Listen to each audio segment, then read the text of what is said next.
चलिए, good morning बच्चों। चलिए हम लोग शुरू करें। आज कौन सा चैप्टर पढ़ना है हम लोगों को? गिनतारा में भाग के सवाल करने हैं, ठीक है। और प्रश्न हमारे अभ्यास के प्रश्न होंगे। पिछली क्लास में भी हम लोगों ने किया था ना, भाग के सवाल भी किए थे और एक हमने सूत्र बताया था, फॉर्मूला, जिससे आप चेक करना भी सीख गए थे कि हमारा सवाल सही है या गलत है। तो आज उसी फॉर्मूले पे आधारित कुछ सवाल भी होंगे और कुछ ऐसे सवाल भी आज हम लेने जा रहे हैं जो पहले हम पढ़ा चुके हैं। बस केवल हमें भाग में जो देना है, भाग जो देना है वो आज के कोर्स में है। तो आइए एक पहला सवाल हम लोग उठाते हैं और वो सवाल ये है, प्रश्न आइए लेते हैं। पहला प्रश्न, एक संख्या है 8705, 8,7,0,5। अब ये कहना है कि इससे बनने वाली 4 अंकों की बड़ी संख्या, तो 4 अंकों की बड़ी संख्या क्या बनेगी?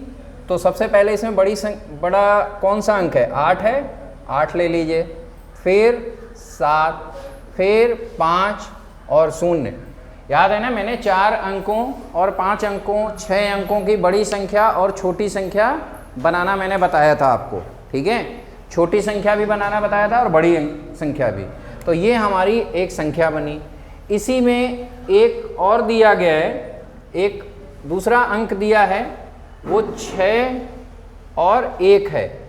इससे 2 अंकों की छोटी संख्या, 2 अंकों की छोटी संख्या, तो आप बना सकते हैं। इसमें सबसे पहले छोटा अंक क्या होगा? 1 और बड़ा 6।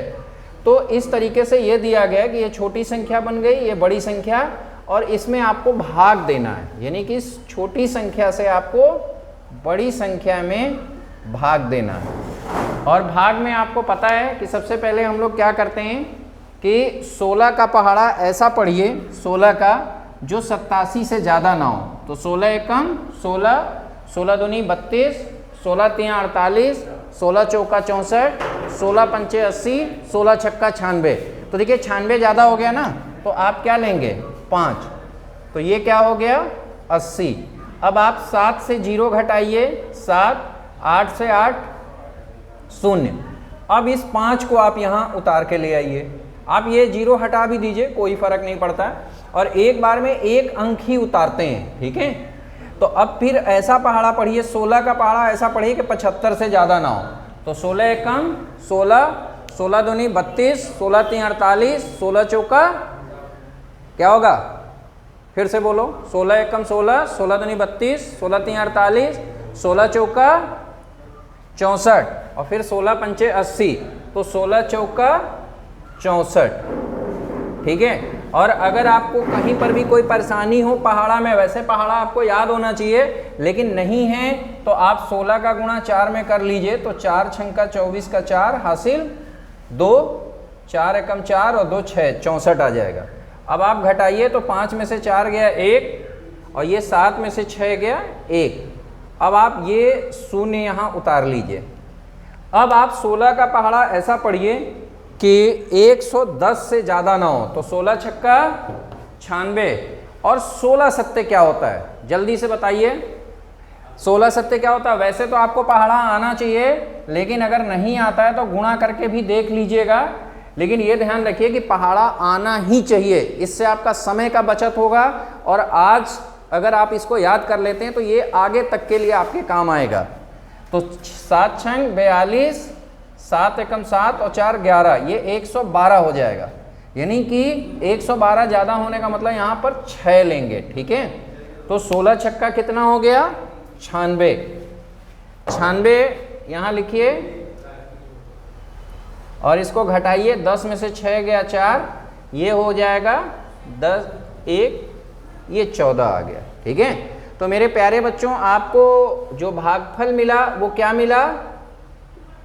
भागफल मिल गया 46 और शेषफल क्या मिल गया, शेषफल 14। ठीक है, और आप इसको चेक करना चाहेंगे तो क्या करेंगे, 16 का गुणा 546 में कर दीजिए और 14 जोड़ दीजिए, 8750 आ जाएगा। ठीक है, तो जल्दी से इस सवाल को नोट करिए, अगले सवाल की तरफ हम लोग आते हैं। ठीक है, अगला सवाल आप जरा देखिएगा क्या है। अगला सवाल वही भाज्य, भाजक और शेषफल पर आधारित है। याद है ना, आपको एक फॉर्मूला मैंने बताया था भाज। तो आइए देखते हैं क्या है सवाल। सवाल देखिएगा, आप अपनी किताब में खोलिए और प्रश्न संख्या 6 है।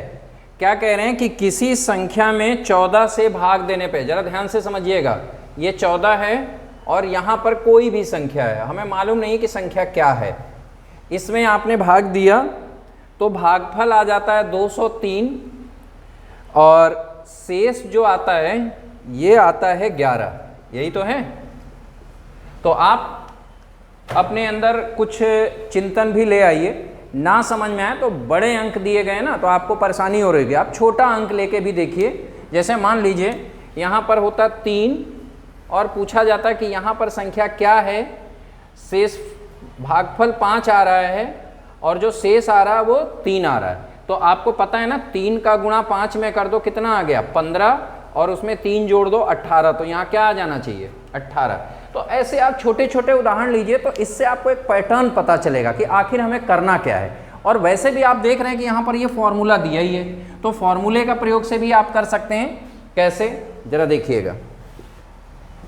यहाँ पे सवाल का शेष आपको दिया था ना 11, तो आपको क्या करना है, ये संख्या क्या कहलाती है, याद है ना, भाजक, और ये संख्या क्या है, भागफल, और ये शेषफल है ही है। और आपको संख्या ज्ञात करने का मतलब क्या चीज ज्ञात करना है, भाज्य ज्ञात करना है।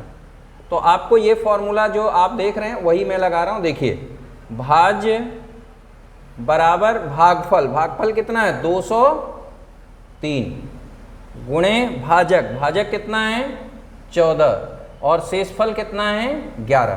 तो इस तरीके से एक ये आपको सवाल बना कि 203 में आप 14 से गुणा करिए और फिर 11 जोड़ दीजिए, तो 203 गुणे 14, 4 तियाँ 12 का 2 हासिल 1। बस इतना ध्यान रखिएगा कि कोई भी गुणा हो, जोड़ हो, घटाना हो, आप उसको बहुत ही सोच समझ के और बिल्कुल दिमाग स्थिर करके करिएगा। ठीक है, क्योंकि दिमाग अगर स्थिर करके नहीं करेंगे तो कहीं ना कहीं कोई गलती हो जाएगी। तो देखिए, 4 तियाँ 12 का 2 हासिल 1, 4 0 0 और 1, 4 दूनी 8, 1 तियाँ 3, 1 0 0, 1 दूनी 2।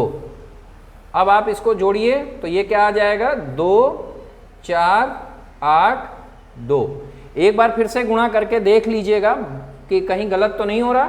तो ये आ जाएगा 2 8 4 2 और इसमें आपको क्या जोड़ना है 11। तो आप 2 8 4 2 में 11 जोड़ दीजिए तो कितना आ जाएगा 2 1 3 4 1 5 8 2।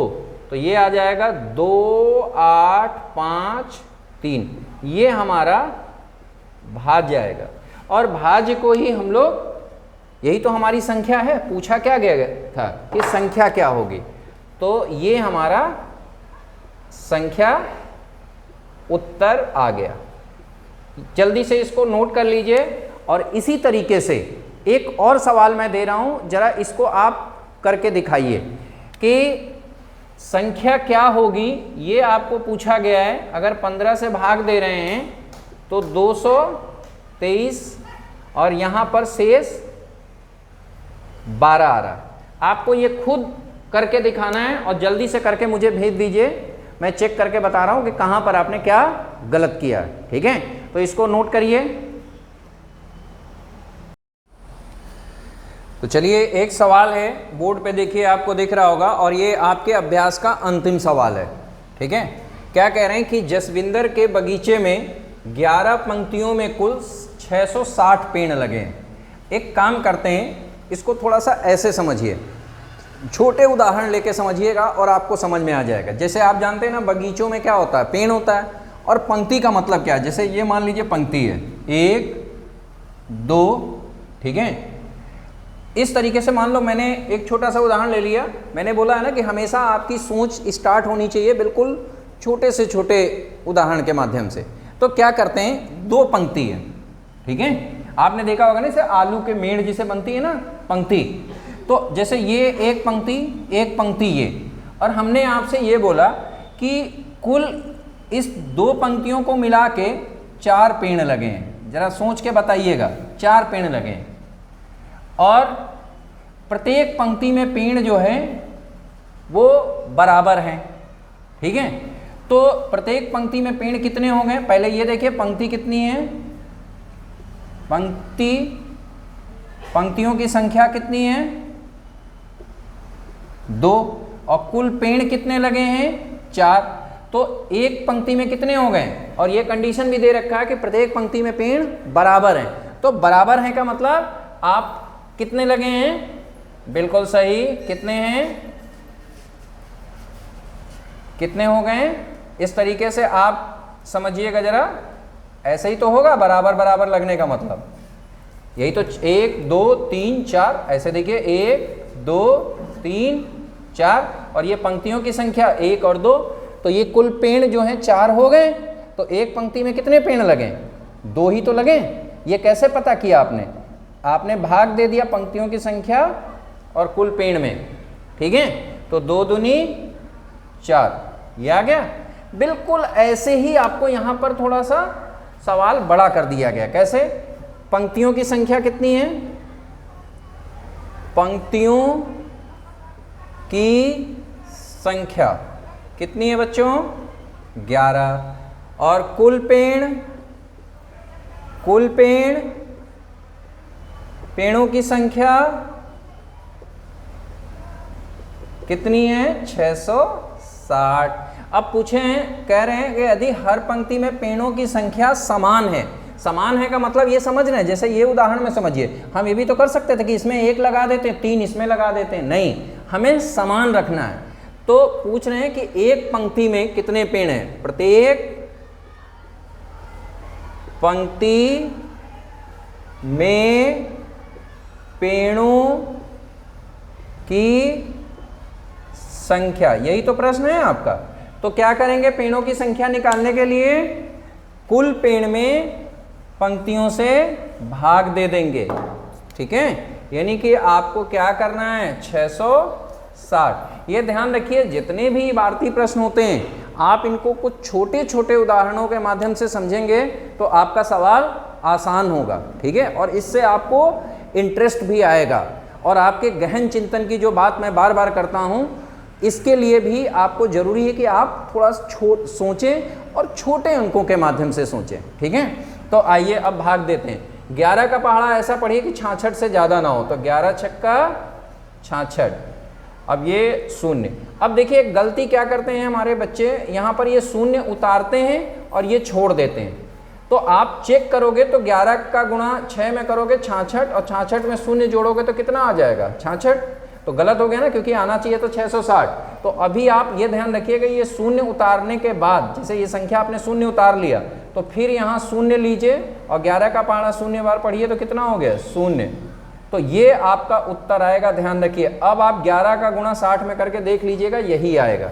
यानी कि कुल पेड़ों की संख्या कितनी हो जाएगी, 60। यानी कि प्रत्येक पंक्ति में पेड़ों की संख्या कितनी हो गई, 60। और मेरे प्यारे बच्चों, ये सवाल यहीं से समाप्त हो जाता है, ये मैं नहीं कह सकता हूँ। आप यहाँ से अपनी सोच के साथ इस सवाल को शुरू करिए, फिर से सोचना कि आप अगर मान के चलिए एक पंक्ति है और 60 पेड़ लगे हैं, तो पहले में 60, फिर दूसरे में 60, तीसरे में 60, ऐसे 11 में 60 लग गए, तो 60 गुणे 11 कर दें तो कुल पेड़ आ जाना चाहिए। यही आपको सोचना है, और ऐसे ही सवालों को अपने खुद बनाना है और खुद उनको हल करना है, ठीक है। तो आज के लिए हमारी क्लास बस यहीं पे समाप्त हो रही है। जो भी मैंने गृह कार्य दिया है वो आप करके और भेज दीजिए। गृह कार्य में आपके अभ्यास के सवाल हैं जो बच गए हैं वो आपको करने हैं। ठीक है, तो आज के लिए बस मेरी क्लास यहीं पे समाप्त हो रही है बच्चों, धन्यवाद।